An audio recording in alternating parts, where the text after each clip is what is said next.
can all relax now, boys. The teller is here for UFC Vegas 85. We are coming off the rare week break in time from UFC action. So I'm assuming a lot of you guys are hungry to jump into this card and make some profits off it like I am, especially if you're coming off UFC 297 like I am. You guys know, for those of you guys that caught the recap or follow me on IG at MMA Fortune Teller _, you know I was very frustrated with the way the decisions were going. A lot of close fights just didn't go my way, and that's all good. We move on to the next card here. Now, this card isn't the most stacked of cards, but some excellent matchmaking was done. So, you guys know I'm excited for this event. A lot of spots to make some money on as well. So, we're going to jump into the first fight here in 1 second. I promise I'm going to make this video very crisp and to the point. But I have one question for you guys. If you guys can hit the comment section below. Do you guys like the long format for these videos, just doing the entire card? Or would you guys prefer me to just pop out videos individually for each fight, for all these fight cards, just throwing out specific videos for every fight? And I still will touch every fight, of course, throughout every card, but they'll just be individual videos. So if you guys can hit the comment section below, I'd appreciate that. Other than that, please follow me on all my social media. I'm on Instagram and Twitter, scrolling below.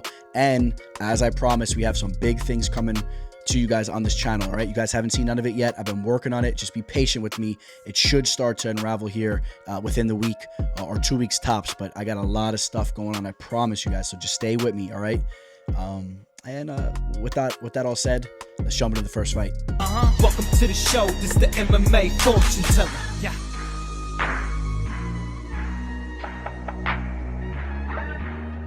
The MMA Fortune Teller. The teller.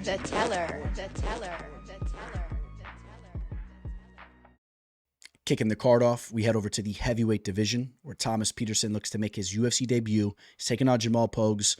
Now, both these fighters came off Dana White's Contender Series, but Jamal has already had the opportunity to fight twice in the octagon, going 1-1. Coming in, making his UFC debut, kind of had that vintage type of Jamal Pogues fight, which was similar to the victory he had on Dana White's Contender Series.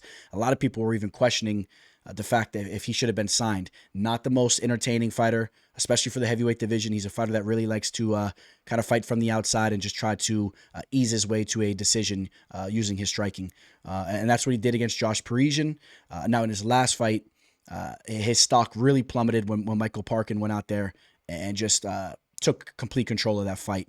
I would say that Pogues was very hesitant. And now, I will say this. I expect him to try to fight that same type of fight, trying to keep this fight standing and outpointing Petersen from the outside. And, the main thing, of course, we got to bring up, right? Thomas Petersen, a junior college wrestling champion. He has that wrestling pedigree. In his back pocket. I think he could definitely go to that, and I think he will go to that. That's what he does. He will look to close the distance and get in on the hips of Pogues and try to get this fight down to the mat. I've seen him land some devastating ground and pound on his fight prior to his last. Knocked his opponent out down in the mat. It was nasty. Was able to get the submission on that fight on DWCS, where he defeated a fighter and Chandler Cole, who I know a lot of people were looking at Chandler Cole. He's definitely carrying a lot of extra weight, but Chandler Cole has a little bit of a wrestling background himself, and he's a tough customer, actually. He should be fighting 2 divisions below, but still, he's a tough customer, and I was decently impressed with what Petersen did. He went out there, got the second round submission, and his lone loss came by way of Waldo Cortez Acosta. That was a main event. I believe that was a main event in LFA 129, where we know that Acosta is a UFC caliber heavyweight. So Petersen's learning on the job. You have to take into consideration Petersen just made his amateur debut back in 2018 as far as MMA goes, while Jamal Pogues made his amateur debut back in 2013. So, it's one of those types of fights where Pogues has more of the MMA experience, but on the other hand, Petersen has that wrestling background and that wrestling pedigree, and realistically been training mixed martial arts, or former mixed martial arts with the wrestling from a way earlier age than a Pogues when you think about it like that. So, this is an interesting fight. We're going to go take a look at the betting line, and the line movement is definitely interesting. You take a look at my bookie on December 22nd. You could have grabbed Petersen at a minus 300, and he's now a minus 180. So massive action coming in on Jamal Pogues. I understand why, because I do feel the line was, it was opened up too high on a fighter in Petersen that's not proven enough at this point in time to be a 3-1 favorite over Pogues. Yes, I like the fact he has that wrestling in his back pocket, But there is the possibility that he can kind of struggle getting the fight there, and Pogues can get the better of the striking. In fact, if this fight just stays in the feet for 15 minutes, I do expect Pogues to get the better of the striking overall. But there's some X factors with Petersen just pressing, getting some of those takedowns. He has that southpaw stance on the feet as well, and he looks to land big shots. Needs to polish up his striking, but don't underestimate the power. He's aggressive, and he will look to land a big shot. So, if there's going to be some type of knockout or TKO, I definitely lean Petersen's way. Kind of has that style, man. He's a southpaw, but you know what? He reminds me of a friend of mine back in the days, man. He was always a bigger kid, right? And he reminds me of just going to meet up some dudes down the street for a scrap at the park or whatnot, wearing his lugs or his Timbs with shorts, slugging down the street all slow, just throwing those big, heavy looping shots, knocking dudes out. Not necessarily quick, but just a sluggish, powerful type dude, man. That's the style Petersen has on the feet. And if he lands, I could see Pogues getting knocked out. I really don't see... I shouldn't say that, man. Pogues doesn't have that KO, TKO type power. Only has one finish there out of 14 fights. The issue is if Petersen's desperately going for those takedowns and he starts to wear himself out, if he doesn't have major success there, this fight goes late. We saw Thomas Petersen get finished in the third round by Waldo Cortez Acosta. There is a possibility we could see maybe like a TKO type of style. But even then, I don't trust Jamal to really press on the gas. I could see him just using that advantage just to take take it to snag a round and finish the rounds if he feels that he's in control, and he'll just try to win a decision. I don't have any faith in his killer instinct. So I'm going either Jamal Pogues decision or Thomas Petersen could definitely win a decision as well, but more Petersen getting that finish as well if we see a finish in this fight.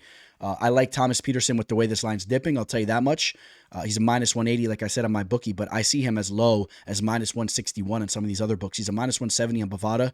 You could sit back and monitor this line, and if Petersen goes down to the minus 150 range, I would love that. So the route I'm going with betting on this fight is just monitoring the line of Petersen and hope it continues to dip. I like the potential he has, and I like the wrestling in his back pocket, and I will take Thomas Petersen to get the job done there in his UFC debut. Back-to-back fights where we got a fighter making his UFC debut coming off a big-time performance on Dana White's Contender Series. I'm talking about Marquel Mederos, who had a nasty first-round finish over Aliaskhab on the recent season of DWCS. He's taking on Landon Quiñones. You guys remember Landon Quiñones from The Ultimate Fighter. He was Team McGregor. He was a fighter that a lot of people had high praises on going into that show. Nasty striking. A lot of people thought we were going to see him get some knockouts on the show. That was not the case at all. Ended up getting subbed very quickly by Jason Knight, showing that he does have some deficiencies down on the mat for sure. I would say so. Even though we haven't seen him subbed frequently through his career, the way he was subbed in that fight, we could see some guys going in there and exploit that, I do believe. Now, he already had a chance to make his UFC debut, and it was against Nasrat Haqparast. Nasrat wasn't going that route at all. Nasrat was fully willing to oblige in a stand-up war, and Nasrat was a step ahead of him. And even though Landon did take an L there, I do believe it was a decent showing of himself. He is a good striker, but Nasrat was a step ahead, and I'm kind of seeing this fight play out similar to that, man. I think that Mederos is going to be a step ahead. I really like what I've seen from him on the feet. He sees things in slow motion, man. He's changing stances and whatnot. He's just silky smooth on the feet, and I really believe this is a fighter that's going to be hanging around in the UFC, getting some knockouts, training over there in Colorado at Team Factory X, and I just think that he has some real potential. Now, if you want to play devil's advocate and you want to throw a question mark next to him, he did just recently take an L against a fighter that's wasn't really proven at all. Still isn't proven. It was kind of a little bit of a questionable loss there when he took a split decision loss against Santiago Guzman. Guzman had a little bit more experience going into that fight, but still, that was a fight you wanted to see him get. That was just back in 2022. But since then, he's been doing his thing, getting a lot of knockouts. And Isa Aliaskhab was a very strong, decent, good, well-conditioned fighter, who was looking to push the pace with the grappling, and I loved the way that Mederos handled that fight. Just was very patient, continued to make Aliaskhab work, as he stuffed the takedowns, and then found his mark and landed that sniper shot there. So I am taking Marquel Mederos to win this fight. I think that the ceiling is higher. I just think the potential is higher, but this is a fight where you got two solid prospects squaring off, and this will be a good fight for both of them. This will be a good learning experience.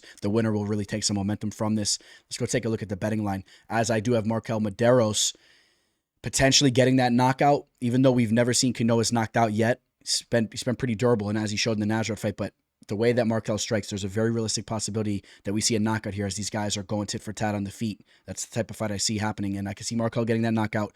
If not, though, I have Marquel winning that decision. Let's go take a look at the betting line, where this is similar. This is a fight that was similar to the last fight. You got this fighter making his UFC debut, not necessarily proven, completely proven, and he opened up as a big favorite, and the line goes the other way. On my bookie, Mederos opened as a minus 250 back in December 22nd. Line opened up at the same time as Petersen's line, and he's now a minus 170. So I'm actually sitting on this fight the same way. Okay, I like where you're at. I like being patient on this line here, right? Maybe the line continues to dip and you can catch that minus 150, 160. If not, I would still rather take Mederos even at a minus 170 line here. I think that he's going to have a solid debut and he's going to get his hand raised. That's how I feel about that fight. In the women's flyweight division, we have a grappler versus a striking type of affair going on here. Julija Stoliarenko taking on Luana Carolina. Of course, Stoliarenko being the grappler. She's looked very good down on the mat. In fact, her last 2 Ws in the octagon came by way of armbar. She's a wizard at pulling that armbar off. If she's able to get the W here, I have a good feeling that it will be coming by way of submission. Now, if this fight goes to the judges' scorecards, I favor it to go towards Luana Carolina's way, very much so. Now, as far as the finish goes, as far TKO or knockout, I mean, I'm not really banking on that in this type of a matchup. Maybe Luana can push the pace and TKO Stoliarenko, but that's not something I would really be looking to bet or expecting. Luana Carolina, this is an interesting fighter. She's had some up and down type of performances, just stifled the upcoming prospect Ivana Petrovic in her UFC debut there. Luana looked good in that fight. She had 2 losses before that. Of course, the Joanne Wood decision and the Molly McCann devastating knockout there in England. Got caught with that spinning back elbow, right? Or spinning back fist. But before that, had a W over Lupi Godinez, a fighter that is absolutely wreaking havoc over in women's mixed martial arts right now. And I know that was out of her weight class, but still, I mean, to go out there and get the job done over Lupi, that does say something about her. Victory over Poliana Botello before that, too. I think Botello is an underrated fighter. I know that she's since been cut by the UFC, but you take a look at her losses. They were all 2 respectable opponents, and she was a dangerous fighter. All right, now, a fight that we got to look at before we also just quickly mention a W over Priscilla Cachoeira, a respectable fighter in the UFC, coming off a loss, but a brutal loss, but still. She was submitted in between those 2 fights by Ariane Lipsky. Remember, she got caught in that knee bar, right? She was slacking with her submission defense, got caught there, got submitted early in that fight. That's something you got to keep an eye on because Stoliarenko is going to try to set something up where she can get this fight down to the mat and pull off a submission against Carolina. Now, listen. Even though she made the mistake that day, you have to take a look at her career through the long haul. That's the only submission loss that Carolina has had. All in all, she's been pretty technically sound, avoiding being subbed, in her fights. I mean, it's a fact, right? She's only been subbed 1 time. She just needs to play this fight intelligently. She needs to be cautious. She needs to have a wide base and be patient and just look to land from the outside. Of course, she's going to have that reach advantage there as well. She will have about a 3-inch reach advantage. Now, on the feet as well, Stoliarenko hasn't shown anything that impresses me whatsoever. Dread here, Luana Carolina, is landing just about almost double the amount of strikes on the feet while absorbing about a half of a strike less. I mean, all the numbers check out there. Besides the numbers, man, you just watch the tape and you already clearly know that's the situation. She's showcased a 76% takedown defensive rate as well. She's big, and she's continuously working on her overall game as she is just 30 years old. She's cruising into the prime of her career. I'm gonna back Dread here. I think that Dread can keep this fight standing. She could land her shots on the feet, and she could cruise her way to an easy decision victory if she avoids the sub. Okay, things could be a little sticky early on, but she needs to be on her P's and Q's, and she can get the job done here. So give me Luana Carolina to get the job done. I'll take her via decision And she is the slight underdog. You can catch her in my bookie right around a -105 right now. She opened up as a slight favorite at -130. Action going the other way on Stoliarenko. People are feeling her right now. I've been taking a look at all the line movement. It's all going towards Stoliarenko's way. Not massive movement, but it is edging her way. She's edging to be that slight favorite, and I was a little interested to see that. I guess people think that she's going to be able to pull off something with the grappling, and maybe people are looking deep into that Ariane Lipski fight there. I mean, it's her lone submission loss. Yes, we've seen Carolina freeze up, if you want to bring up the Molly McCann loss as well, where she kind of froze up and made that mistake there on the feet, and sometimes she's a deer in headlights, but I like the length she has. I like the striking advantage. Give me Luana Carolina to win this fight via decision. This should be a fun fight here, taking place in the featherweight division. Got the former CFFC champion Blake Bilder taking on Jeong Lee. Lee came off the road to UFC, had a lot of success, had a nasty knockout victory on that series, won the finale, if you will, there in the UFC. He's coming off that victory where he had a decision victory over Azat. And once again, showcasing in that fight that he is a nasty striker. He's a very quick, mixed, or I should say, a quick, well-rounded striker. And if he's able to keep the fight standing, he could really pick Bilder apart here, in my opinion, or at the very least get the better of Bilder on the feet.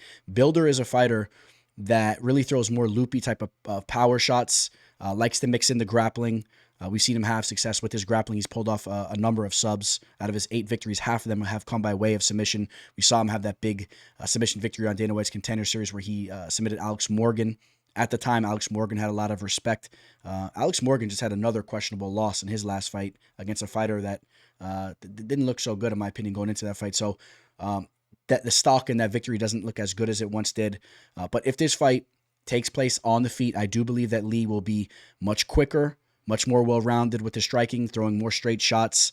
Bilder, I was talking about my old boy Jeremy Smith back in the day. Jeremy, clunking down the streets of the park with his Tim boots and his shorts on, throwing those big old heavy lethargic knockout shots, dropping dudes at the park, taking 3 dudes on at the same time. Jeremy Smith was a legend back in the day. But Bilder has a similar type of fighting style, if you will. You know what I'm saying? He throws these wide hook shots. He's a little plotty, but he's very muscular. He mixes in the grappling. I think the Korean Tiger, without a doubt, wants to keep this fight standing, and I think that he can outpoint Bilder there. But the big question mark is, this is a step up in competition for the Korean Tiger. So I hope he's extensively been working on his takedown defense and his footwork, because he has to avoid Bilder getting in on him and getting this fight down to the mat, where we can then see Bilder get on his back potentially and crank a rear naked choke or something like that. Bilder, coming off that DWCS win, he was able to get a decision victory over Yeong. He had his moments in that fight, but also he showed some flaws as well. And then he loses his next fight against Kyle Nelson. That was a fight where he struggled to get the fight down to the mat when he tried, and he was outstruck by Kyle Nelson. Kyle Nelson, somewhat of an OG in the game, but a fighter that really doesn't get his hand raised very often when he's in a fight. Tough dude, has some KO power, but that was a big loss for Bilder. He lost a lot of momentum as he was an undefeated fighter at the time. And he's a fighter that got into the game a little later. Still, he only has, 10 pro fights. He's already 33, was the CFFC champion, like we said. And he knew and knows that his time is now, all right? So he needs to really get the ball rolling if he wants to make some noise. I like Lee to get the job done here. I like that striking advantage that he has. I like the fact that he's going to have a 5-inch reach advantage as well. I see a lot of people out there thinking Bilder is a nice dog to go after as we get to the betting odds here. I understand why they're kind of eyeing Bilder here. Bilder has that potential grappling edge, does have that grappling edge if you can get it there. And you're getting a dog line next to his name. The more I just dive into the tape here, I like the quickness and the diverse striking that Lee has here, and I think he can work Bilder there. And I think that he has a high fighter IQ, and I think he'll make Bilder struggle to get those takedowns. So I had to go at Lee here. I was looking to give you guys a dog play in this spot here, but I like Lee to get the job done here. The line movement is actually in agreement with me here for once on this card, as Lee opened up as a pick 'em minus 115. Where he was a minus 115 to open up, essentially pick 'em odds, and now he's a minus 140. So the movement coming his way, and again, it's in agreement with me here. I like Lee to get the job done here. Can Lee get a finish? I mean, we quickly note that Lee does have knockout power. He's not the most powerful striker, I should say, but he does have the ability to finish the fight. He is a very accurate striker. He's very quick, and if he touches the chin of Bilder, I wouldn't be shocked. Although we do have to note that Bilder, thus far in his 10 fight resume, has never been finished. So he's a pretty durable guy. I once again have to lean decision for Lee. I just kind of see him outpointing Blake Bilder with the mixing in the kicks with the boxing, and has that Taekwondo background, just very flexible and quick, and I could see him moving out there. In the welterweight division, representing Zimbabwe, Themba Gorimbo taking on Pete Rodriguez. Pete Rodriguez, a fighter that just has 6 professional fights, made his UFC debut very early in his career. In fact, he was just 4-0 at the time, all 4 coming by way of knockout, fighting low-level opponents. It's really hard to get a read on what kind of fighter he is. A lot of people overlook the fact that he also has 8 amateur fights, right? So it's not like he has as much as experience as some of you guys believe, right? 8 amateur fights mixed now with 6 professional fights. He has a little bit more experience than some of you guys think, which I still will agree with you. He's not the most experienced fighter. Themba, on the other hand, 15 pro fights at this point in time. This is a fighter, and Themba, that really likes to use his grappling. At least when he's having success, it really is by way of using his grappling. He's wiry on the feet, and he'll throw some heavy looping type shots there as well. There's been some fights where he's been willing to trade a little bit on the feet, and it's cost him.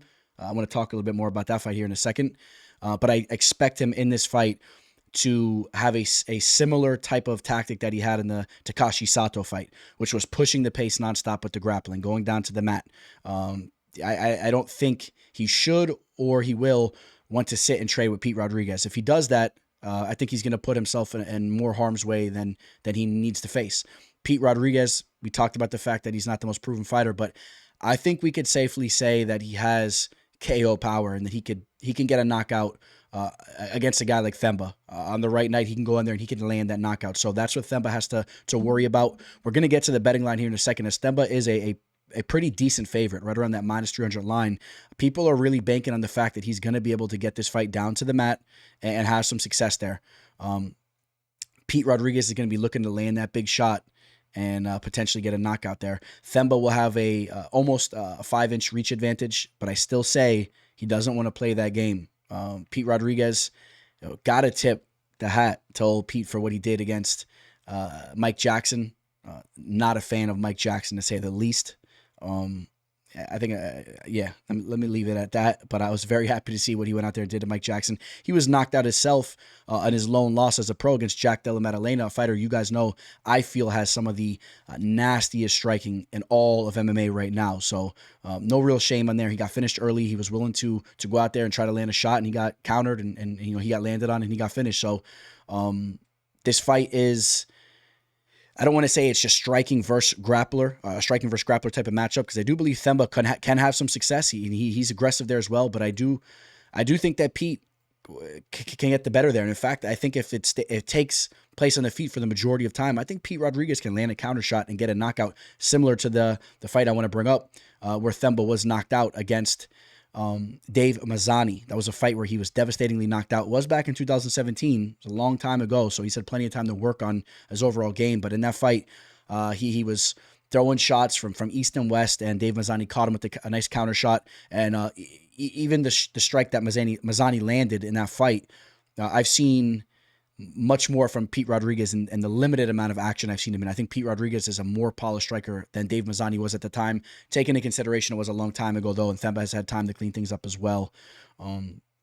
AJ Fletcher did submit Themba in that UFC debut fight, but we haven't really seen that aspect of Pete Rodriguez's game enough to really worry about that. And again, Themba has looked good on the ground. So, I mean, I lean Themba for sure down on the mat. I really do. And I think I could see Themba getting a submission here. I'm going to lean second round submission for Themba. I'm going to say Pete maybe weathers the storm early on, but I think Themba probably gets on his back, maybe locks in a body triangle, locks him in position, and maybe sinks in a rear naked choke or pulls off some type of sub. He has those nice long limbs, and again, has some decent submission skills there.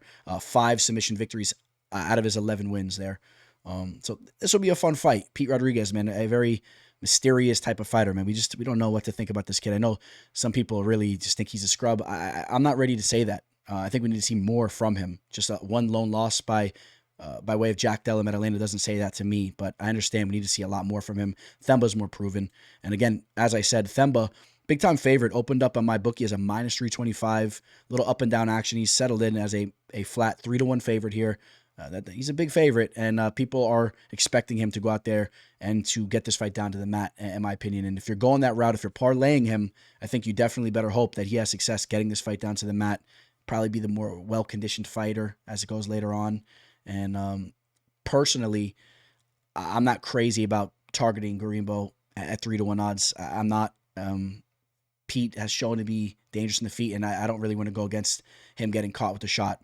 So the line's a little too high for me. Maybe if you can get the right line on a Pete Rodriguez KO/TKO, or maybe you want to go Gorimbo submission victory. Maybe you can get a better line on a specific type of method victory there. Just not crazy about parlaying Gorimbo at a minus 300 line personally. In the flyweight division, we got Charles Inner G Johnson taking on Azat Maksum. Maksum still undefeated, just was successful in his UFC debut against Tyson Nam. Tyson Nam, a very underrated fighter, I should say. And I also should note, when I say a successful fight, I mean, he did get the victory. It was a split decision victory.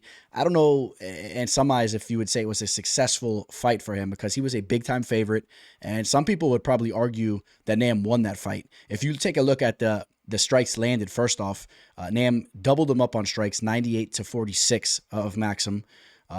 There was 2 takedowns landed by Maksum, but 22 seconds of control time, kind of reminiscent to Dracus against Sean Strickland. Let me not go there, but I will say this, though. The numbers don't necessarily, the numbers don't really showcase what that fight was. I will say that it didn't look that bad, and Azat maybe deserved to get the close nod there too. I don't think those numbers fully describe that fight. The point I'm making, though, a little bit of the hype on Azat has to drop back a little bit, right? He's still undefeated, but needs to prove more. Now, Charles Johnson is a fighter. He's been around for a while. We remember him from the LFA. We remember him making his UFC debut against Muhammad Mokaev, and his stock kind of went up even after that loss, the way he was able to stifle Mokaev, stuffing the takedowns and whatnot. People were extremely high on Mokaev at the time.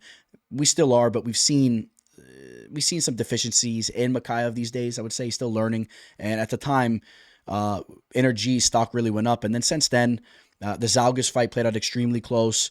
Jimmy Flick is a fighter that has shown as of recently he could be finished. A lot of guys in the division will finish Flick, and then he loses 3 fights in a row against Ode Osborne, which we have to note he took that fight on short notice, but then he loses to Estevam and Durden. So if he loses this fight, obviously, his back is majorly against the wall.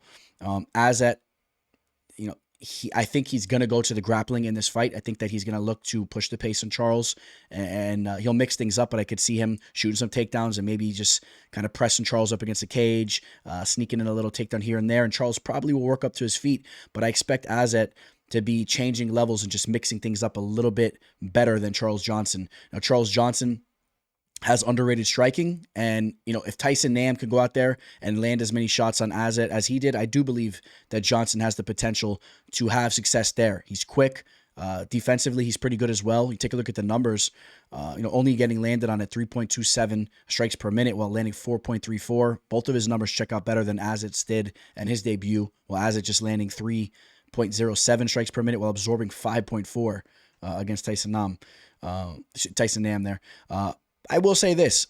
You give me Tyson Nam against Charles Johnson right now, and I'm taking Tyson Nam. I'll tell you that much. Just a little bit of fighter math there. Azat's going to have his feet under him a little bit more so in this fight as well. Now he has that UFC debut in his back pocket. He's going to feel a little bit more comfortable. He's just 28 years old. I think that he can land some nice shots in the feet while mixing things up. Like I said, he'll be throwing that T-kick. He'll be mixing things up, and his striking's pretty crisp. Give me Azat Maksum to get the job done. I'm gonna lean towards a decision victory for Azat. Charles Johnson has been durable. It's never been finished in his career thus far, and that's the route I got to go there, man. Charles Johnson has been durable. So we take a look at the betting line. Azat opened up as a minus 190 in my bookie. He's now minus 200. I will say that line is a little too high for my liking. I like Azat in the spot. I like him to get the job done, but I'm not coughing up 2-1 odds on that. I would have liked him actually more like to be a -175 and -165. So that line's a little bit too high for my liking. I'm not targeting that play there.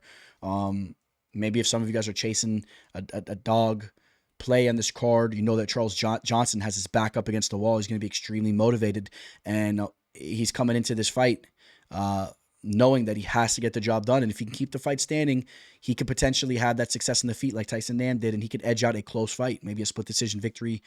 This time doesn't go Azat's way. All right, so yeah, I would say there's more value in the dog here in Johnson.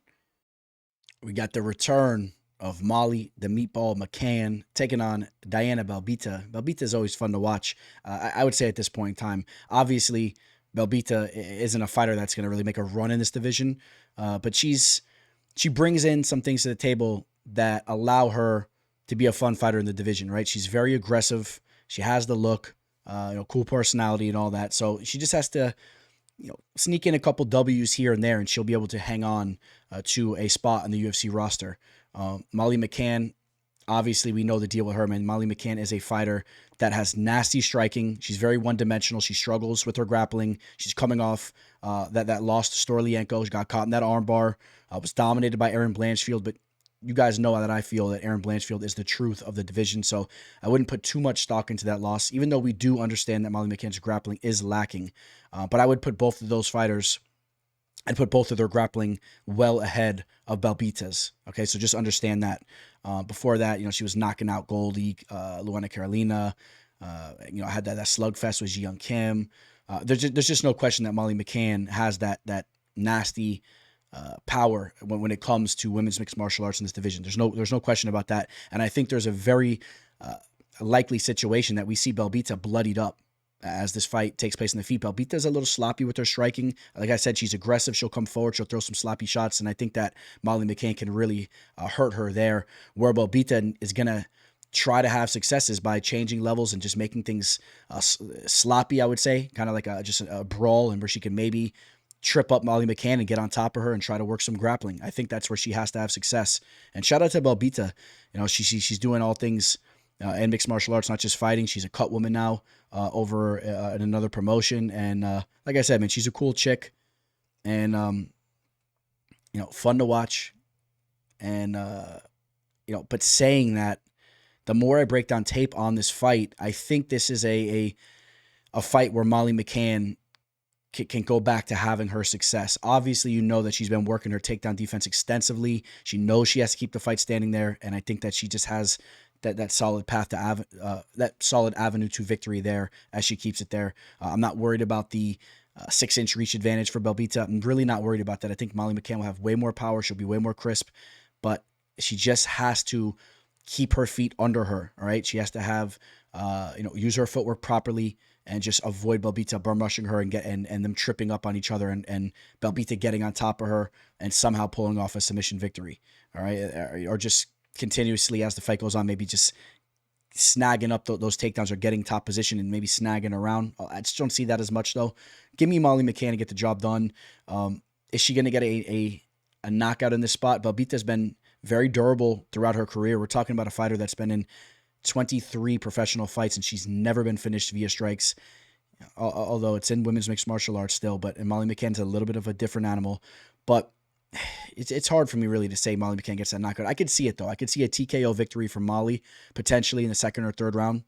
We'll see if she can get that. But even if she doesn't get that finish, I feel Molly gets back in the win column here, landing just the cleaner shots. She's very motivated for the spot here. Just 33 years old still. She's not a fighter that's past her prime, even though she's taken some losses. She's going to get a little win streak going on once again until she's matched up with a high caliber grappler or a decent grappler, and then they'll take advantage of her there. So, but this is a spot where she can handle business.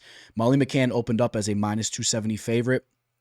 We saw it touch -250, so dipping back down, but now she's all the way to a -290 favorite on my bookie. So action came back on her, and I think people just feel that she'll be able to keep this fight standing, avoid the mat, and she'll have that significant advantage there.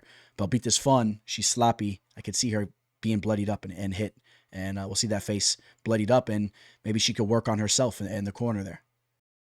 Public enemy number one, Charles Radtke makes his return to the octagon after a successful UFC debut. He's now taking on Gilbert Urbina.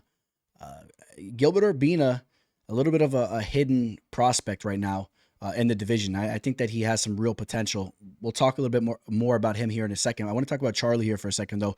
Charlie took on Blood Diamond in his UFC debut, and you guys remember the post-fight speech is what really stood out. It was a closely contested fight. He struggled at times to get the fight down to the mat. He was really pushing with the grappling, and it looked like Blood Diamond's takedown defense had evolved so much, and I would say that wasn't the best look for Radtke, although he did enough to get the job done. Had a victory over Raheem Forrest before that, had a submission over there in CFFC. I mean, he's a decently polished fighter, I would say, but doesn't really do anything that's that overwhelmingly impressive. He's 8-3 as a pro. He's 33 years old. I just want to say this. I've been saying for a long time that, you know, I want to see a fighter. I've wanted to see a fighter come out and play heel. You know, we saw Colby Covington do that, but I'm not really a fan of the way he does it. Exactly. I think he's a little corny at times. You know what I mean? It has worked, though, and it's made me more excited for certain types of matchups and whatnot. But I want to see a fighter really go heel in a real type of way, like Radtke did in his post-fight speech. I love the way he said that. It was kind of like Nate Diaz-esque, just the way it was real. If you go listen to what he said, I like that. Calling people out in the crowd, like, what's up? Let's get it. You know, like, I wish that he doubled down on that. I didn't like the fact that after it was all said and done, he was apologizing. Didn't like that at all. But he might want to stick that route because, you know, I think he's going to take a loss here. I'm going to cut to the chase. I'm high on Urbina. I think that Urbina is well-rounded. He's still so young, so we're going to see those major strides in his game. He comes from a family of fighters. You guys know his brothers, you know, are also professional fighters, and Urbina has some real potential. He's going to have that size advantage here, and I think he's going to get the job done. If Radtke's lucky, maybe he gets another opportunity, but I think he should use any chance that he has on the mic to really go full heel, and maybe the UFC gives him a couple more fights, but you know, when it comes down to this matchup here, Urbina has a 3-inch reach advantage. He's very well-rounded. I know Urbina, you know, has taken a couple losses, but dive a little deeper into those losses. You know, lost to Sean Brady over in LFA back in the day. Sean Brady, an absolute stud. If you guys haven't heard him on the Joe Rogan Experience, that was great. Go check that out. Lost to Tresean Gore. On the Ultimate Fighter. Tresean Gore is a fighter that is dangerous. And then he lost to Brian Battle. Had some success early on in that fight. Even took Battle down early on and eventually was submitted. But those are good fighters, okay? And I love the way he bounced back, got that finish over Orion Kosi. Not extremely high in Kosi, but Kosi is a fighter that reminds me of a Radtke. You know, some grappling, not the most polished striking. And I think that Urbina could have that same type of success here. And I could see Urbina getting a finish in this fight here, without a doubt. I know Radtke's only been finished once, but hasn't fought extensively, and I could just see Urbina landing, and I could see him starting to hit a stride here. He's only 27. He will be 28 April 5th of this year, so you know, a couple months still to go, and I like Urbina. I really do like this kid, and let's take a look at the betting line. Urbina opened up on my bookie at a minus 190 line. He hit 230 then. Came all the way back to a minus 170 line, and now he's a minus 220. But on other books, the line is still more reasonable. On Bovada, he's a minus 200 favorite right now is Urbina. So, you know, depending what line you're shopping, I don't know if I would wait around to see if that line creeps back down. I think that we'll probably see that line at this point in time trend more towards Urbina's way, and I think he'll settle into as a minus 230, 240 favorite, maybe 250, maybe it touches that as well. But I think people will like Urbina in this spot. He's the better fighter and has way more potential. And give me Gilbert Urbina. I'll take Gilbert Urbina by a TKO type stoppage. I'm going to say Radtke struggles with the takedown attempts and gets a little bit lost on his feet, and Urbina has some success there. In the middleweight division, we got Aliaskhab Khizriev taking on Makhmud Muradov. Khizriev reminds me a lot of Hasbulla, just a full-size version.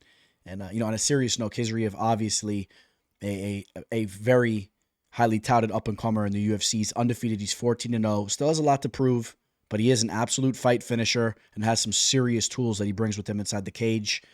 Remember now, he used to fight in the welterweight division for the majority of his career and recently had made the move to the middleweight division. He's had success there. I feel that his frame fits more of the welterweight division, but you know, let's see how it plays out for him. He's still getting these W's. Makhmud Muradov, he's a fighter that was very respected when he came into the UFC. Remember, Floyd Mayweather was giving him his praises. Mayweather was saying that Muradov was going to come into the UFC and whoop up everybody. He was signed with Team TMT or whatever, TNT, whatever it is. And Muradov, in my opinion, has been a disappointment. This is a fighter that, first off, when you remember the loss that he had to Gerald Meerschaert, that was really the big loss there. He was up in that fight, made some mental mistakes, some defensive mistakes, ended up getting submitted. Lost to Kyle Bahayo in the next fight, and then even in the fight after that, he was able to get a W against Brian Barberena. But still, there was moments in that fight. If you were backing him, if you had money on him, you definitely were stressed out throughout that fight. He's not as good of a fighter as many of us thought that he could have been, in my opinion. And I think he could easily be in for some trouble here against a very skilled fighter in Khizriev. Khizriev has trained with the American Top Team back in the day. He's trained with Khabib and Team Eagle MMA. This is an elite fighter, and he's going to push the pace on Muradov. He's going to continue to push the pace, and Muradov tends to fade in his fights. The more the fight really picks up, Muradov makes these little mistakes, and I could see Khizriev sniping him with the shot as they both start to breathe heavy, and then they're a little bit more tired throughout this fight. I could see Khizriev sniping him with the shot on the feet. Again, don't underestimate the striking skills of Khizriev. I've seen him throw some nasty head kicks. He's very accurate with the strikes, doesn't push high volume, but when he looks to land, man, he's accurate there. Muradov, decent footwork, decent takedown defense when he has his head on his shoulders, but will he have his head on his shoulders throughout this entire fight? I don't necessarily think so. I think that he could easily be finished here. I'm sensing he does get finished. I'm taking Khizriev to get a TKO finish here, maybe second round or third round. I'm going to say it goes to the later rounds, but I think Khizriev will find his mark in this fight, man. He's a very cerebral fighter, and we'll see what's to come with him down the line. I don't know if he goes down to the welterweight division or if he stays in the middleweight division permanently. Seems like as of now that this is his new home, but I like what I've seen from him, and I will be taking him to get a TKO victory. So he opened up as a -10, basically pick'em odds, maybe even a slight lean towards Muradov as this opened up back in December 22nd. Interestingly enough, heavy action in all books just been coming Khizriev's way, as to be expected. At least I'm in agreement with it. He's now -190 on my bookie. But as I said, in all books, action just continuously has been coming in on Khizriev, and he's right around a 2-1 favorite, just under that. And, I actually still don't even have an issue with that line, even as high as it's crept up to. Now, if it gets up to 250, 240, that's obviously pushing it. But I'm going to say I'm not really seeing I understand Muradov, he has the frame, he has the athletic look to him, and he does bring some offensive tools to the table.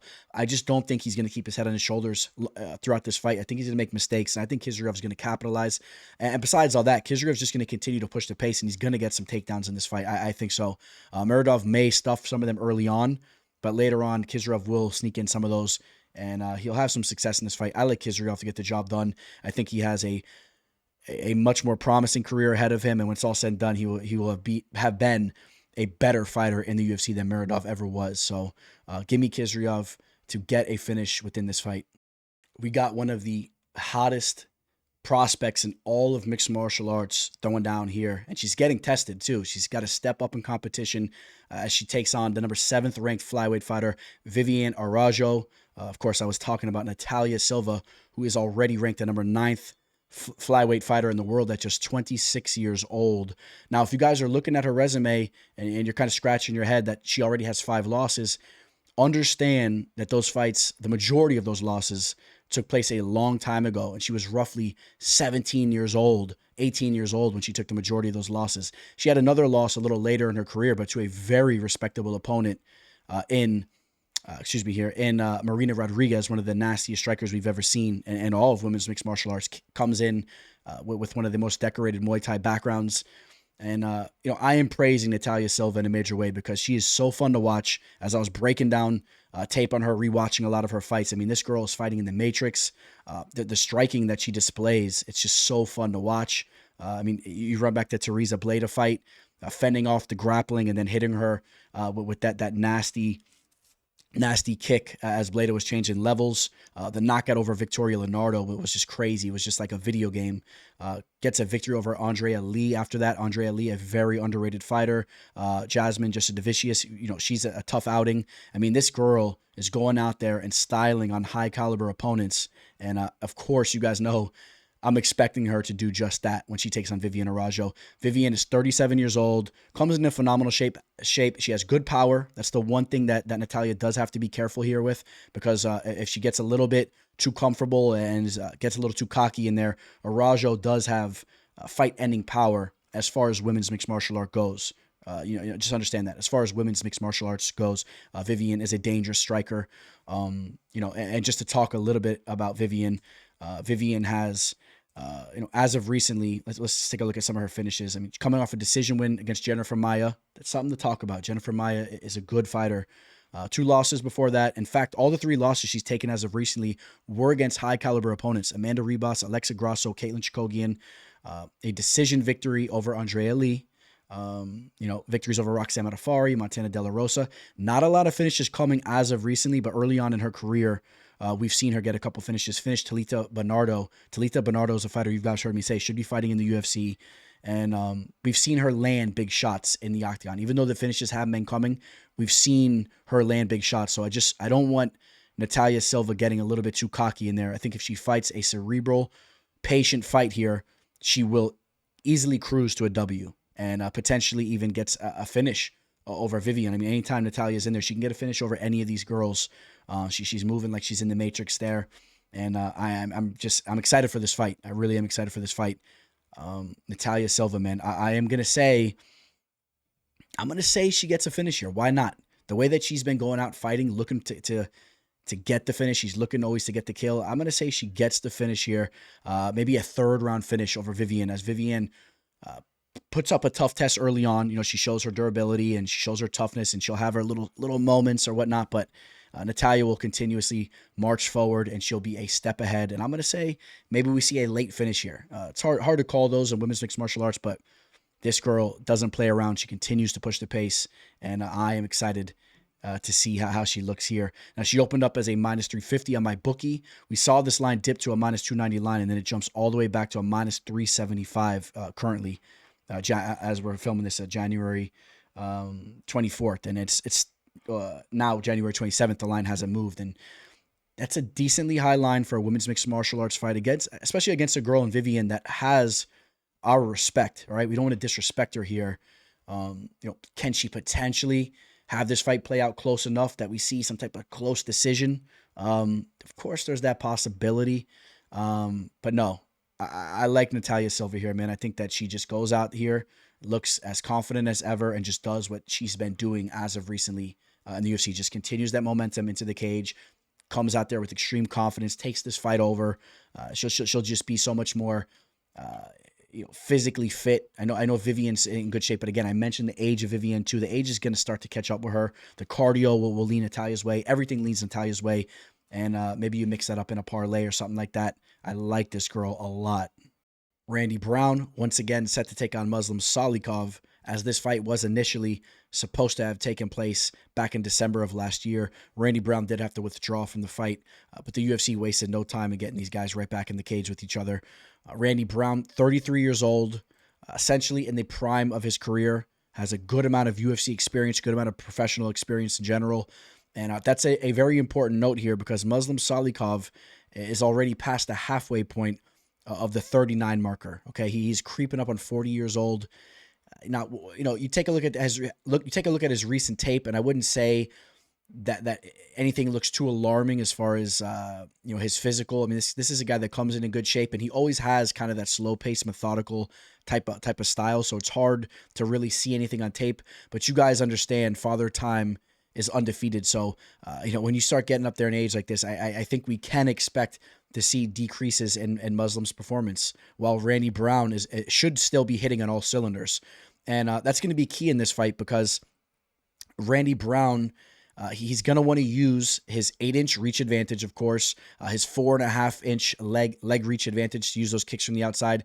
And he has been more of an active fighter as far as the striking goes, right? Averaging 4.38 strikes per minute, while Muslim landing 3.37 strikes. And if things go Randy Brown's way, obviously he doesn't want to be finished. But in general, I just think that a finish is not favorable to him in this fight. He wants to go to the judges' scorecards. He wants to be using his activity and his footwork to outland Muslim, as Muslim typically has that style where he's looking to land that big shot. He's kind of a sniper. He's a very polished striker. He has that kickboxing background.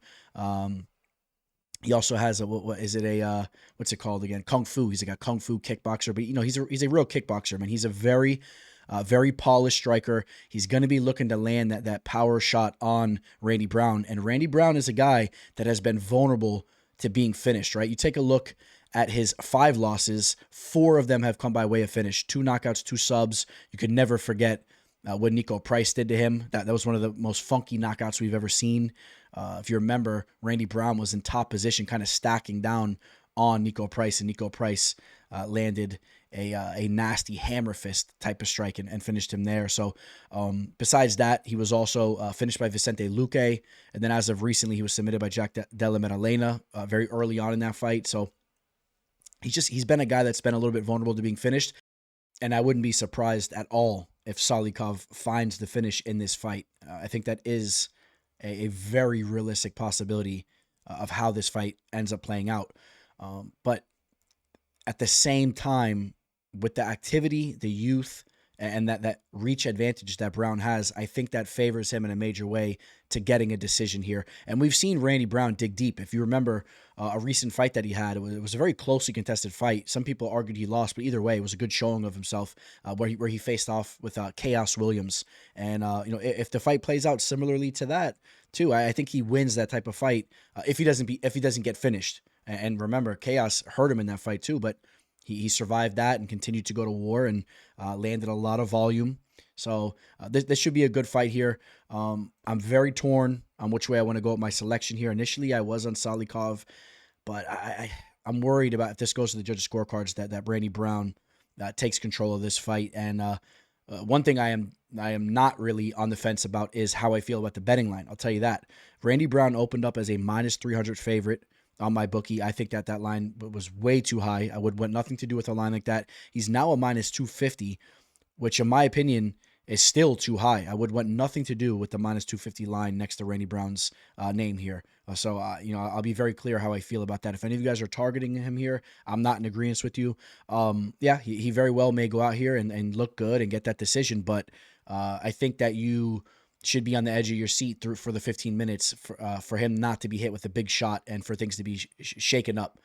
And at the same time, although of course I do favor Brown to win the decision, Salikov can go tit for tat on the feet all day, and he's a well-rounded fighter. His grappling has come a long way, and he can land some nasty leg kicks and some nice boxing shots as well. But I will lean Randy Brown to win this fight, and I will say he wins the decision by being just a little bit more active, using that length advantage. We got some ranked lightweight action. The number 13th ranked lightweight Renato Money Moicano taking on the number 15th ranked lightweight Drew Dober, a fighter that is always fun to watch. You guys know Dober has some of the nastiest knockout power, some of the most polished striking in the game right now. He's absolutely phenomenal to watch, man. What he just recently did to Bobby Green was disgusting. Absolutely murking Bobby Green. Just finished Ricky Glenn in the first round. But don't forget, in between those two fights, he also was finished in devastating fashion by our boy Matt Favola. But again, I mean, I can go on and on about his resume. One fight that I do want to bring up, if you remember the Brad Riddell fight, that was a fight that played out very closely, a true striking match. And Brad Riddell was just finished and temporarily sent into retirement. If you guys remember, he was obviously going through some stuff going into that fight, I would assume, for him to retire like that. Maybe he was just frustrated for losing 3 fights in a row, but Renato Moicano fought a flawless fight against Riddell there. And let me also just mention, Riddell is actually making a comeback to the fight game. He's going to be taking on Thiago Moises here in a few weeks. So good to see that he's got his head back on his shoulders and he wants to make a return. But in that fight against Renato Moicano, man, Moicano was so measured. He fought just a beautiful fight, staying out of harm's way, eventually getting that fight down to the mat. But even before he got it, before he got it down to the mat and got that submission, he actually looked good on the feet as well. Landed a nasty knee. Don't sleep on Moicano's striking, man. He's a fighter that is extremely well-rounded, but when it comes to the grappling, he's obviously going to have a major edge here. Dober came into the game with that Muay Thai background. He's been working on his overall game for a long time. He's a long-time UFC fighter, but his ground game won't be on the same level of Moicano, and I think Moicano can actually exploit that. And really, that's what I expect to happen here. As long as Money Moicano doesn't get hit with that knockout shot, especially early on in this fight, I expect Moicano to get his hand raised here. I think he has more avenues to victory. He can also get a finish. Like I said, we just saw Dober get knocked out. Moicano can definitely knock him out as well. This is going to be a fight that I believe is going to have a very high pace to it. I'm expecting more of... I'm not expecting this fight to go to the judges' scorecards. Let me say that. Whether Dober lands that big shot and gets a finish, whether Moicano gets a finish on him due to strikes, or gets on his back and somehow pulls off a sub. I think that this is a fight, maybe you're looking at the under, and you're looking for this fight not to go to the scorecards. You're looking at prop finishes. That's what I'm sensing here. But all in all, this was a fight where I see a lot of people talking about Dober and talking about how there's value on him at dog odds and whatnot, and people are eyeing him here. I was taking a look at that as well, but no, I am rolling with my boy Money Moicano here, man. I think that he's going to show up. This is a fight where I think that he will take advantage of his high caliber grappling. That's what I think. I think he will get this fight to the mat with Dober, and he'll get on him and he'll cinch up a sub one way or another. So I like Moicano here to get the job done. And we take a look at the betting line, and Moicano right now, we've seen him as low as -140, opened up at -115 pick'em odds, and he's now at -150 on my bookie action going his way. So the line in agreement with the teller here. And I don't think that line will get too out of whack. In fact, I wouldn't be surprised if we see that line dip backwards. Dober is a fighter that really gets a lot of respect, and people may overanalyze some of Hanato's performances, like when he was finished against Jose Aldo. He kind of made some mistakes there on the feet. He got knocked out by Rafael Fiziev, just a very dangerous striker, knocked out by the Korean Zombie. He's had a history of being tagged up on the feet. I mean, that's for sure. But make no mistake, he's a good striker as well. As long as he avoids that big shot, I just think he's the better fighter here. Also note the RDA loss that he took, where he was really ragdolled for 5 minutes. He showed some extreme toughness, and he took that fight on short notice. So give the guy a break there. He bounced back in a big way. And submissions over Jai Herbert and Alexander Hernandez, Brad Riddell, and Damir Hasnovic, right? So in all of his 5 last wins, they all have come by way of submission.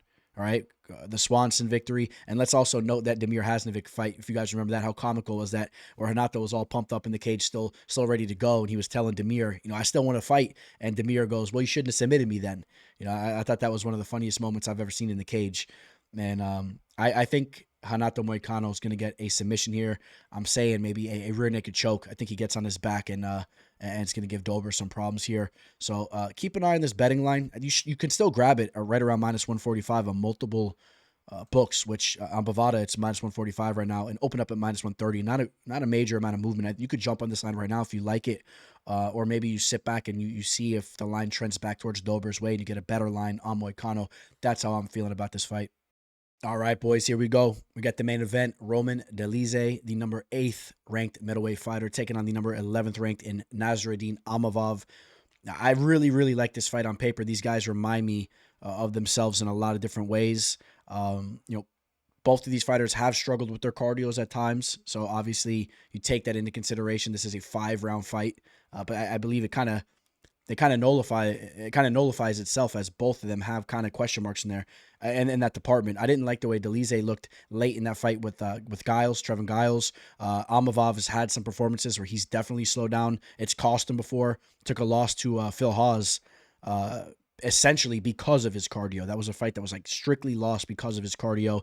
Since then, though, he's been putting in some work. And the Joaquin Buckley fight, that was another fight that he slowed down, lost that 3rd round after 2 dominant rounds. So we're going to be keeping an eye on his cardio. Lost to Sean Strickland in a 5-round fight. I think that fight actually, even though it was a loss, I think that actually really helped him grow as a fighter. You take into consideration he's still only 7 years old. He's very young, getting 25 minutes in there with a guy like Sean Strickland. And then, just note this, it was a no contest, but essentially he should have had that W against Chris Curtis. And, that was a fight that I had some action on Imavov there. I was very, very annoyed. That fight was stopped due to the headbutt due to the cut on Curtis's eye. And, that was a fight I mentioned in a video a couple weeks ago, and I misspoke again. I had that backwards. But yes, that was a fight Imavov was dominating. Just rewatched the tape on that fight recently here again. So Imavov looking very good in his last fight. I think his striking is much more polished than Dolidze. Dolidze is going to be looking more for those power strikes. If he lands, Imavov could definitely be in trouble. Dolidze throws some real heavy shots. And, he'll mix in elbows. He'll throw some heavy stuff. And if he cracks Imavov, he's definitely in risk of being in danger there. Just note, though, he's never been finished due to strikes in his entire career. But with 17 pro fights under his belt now. You take a look. This is more of an avenue you want to check off if you're backing Imavov here. I think the ground game of Dolidze's is what's actually more dangerous here. We've seen him going out there as of recently, flattening guys out, just TKOing them down in the mat, but using his grappling to get the job done in some of these situations, right? Looked really dominant. And all three of these victories against Jack Hermanson, Phil Haas, and Kyle Daukaus. What he did to Daukaus was just absolute bully status, man. Just finished Daukaus in 1 minute and 13 seconds. That was a crazy W there.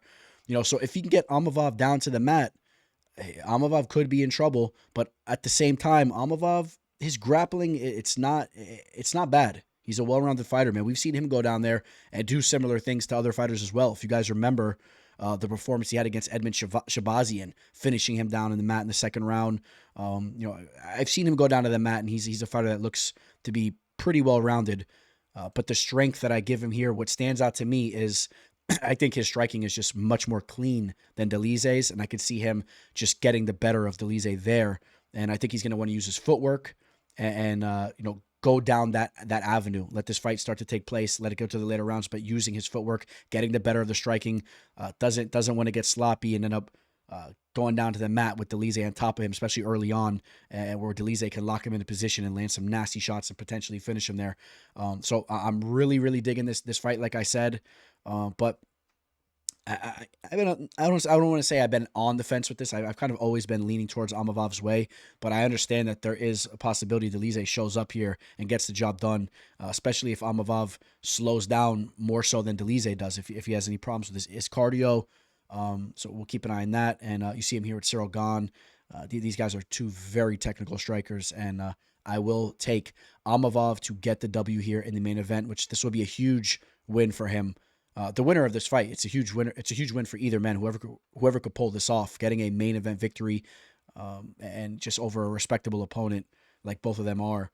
And I got Imavov winning I got a lean decision. Dolidze's never been finished, and I could see this being a 25-minute fight where Imavov gets his hand raised. I think I'll go down that route. Dolidze's been durable. And I understand Imavov has finishing ability, but Dolidze is a tough guy to get out of there, and it's hard for me to really see that or lean that way exactly. All right, so we take a look at the betting line. Imavov right now is right around that minus 160 to minus 170 line favorite. We've seen him open up here on my bookie at minus 150, and so we've seen slight movement going his way.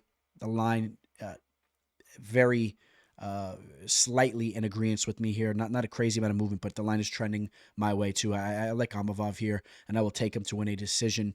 And like I said, we'll be keeping an eye on what's next for the winner of this main event. All right, guys, that's going to wrap up UFC Vegas 85. I want to give a special thanks to all of you guys that hung around this entire video. And remember, I asked you guys early on if you could please hit the comment section up.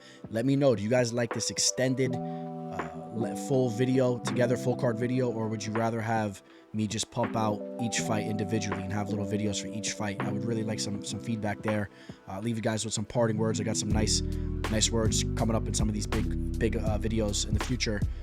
For now, I'll go back to a staple of what we say, and that is make sure you're taking care of yourself, make sure you're exercising, especially for anyone that's feeling a little down and out. If you're feeling down on yourself, trust me, go for a run, work out, eat healthy, and I guarantee you will feel much better than you did before you did that. I guarantee you guys. So if you're not feeling good, and if it's getting to the point where you really feel you want to do something about it, you're not feeling good, you're feeling cornered and trapped, go put your running shoes on, go for a run, grab some weights, order some weights off Amazon or whatnot. They have cheap weights. If you can't get the nice Bowflex adjustable weights, get those cheap ones where you have to take the plates off each time and spin the little donut around the side. Do what you got to do, get your lift on, and you're going to feel good. All right, you're going to feel good. Get a little protein shake going, or even make yourself a nice meal. Invest into yourself. Hop on YouTube, find a fun channel that where someone's talking about making different types of meals, and invest in yourself and cook yourself a nice healthy meal, and you will feel better. Try that out. You guys let me know, anyone that's going through it, try it out, and you guys comment below. Let me know how you're feeling this week as you take care of yourself. Invest in yourself. Promise you will feel better. All right, guys, enjoy the fights. I hope you guys all profit. Keep up with me. I'm telling you, you'll go follow me on IG, MMA Fortune Teller _, and on Twitter at the MMA Teller. And you guys are going to start seeing these new types of videos that I've been working on, putting a lot of time into the setup. I'm trying to learn this new stuff. Got this new equipment coming in and out, and just stick with me. You guys will see what I'm talking about. Just don't forget about it. All right. Signing out. Teller. Welcome to the show. This the MMA Fortune Teller. Yeah.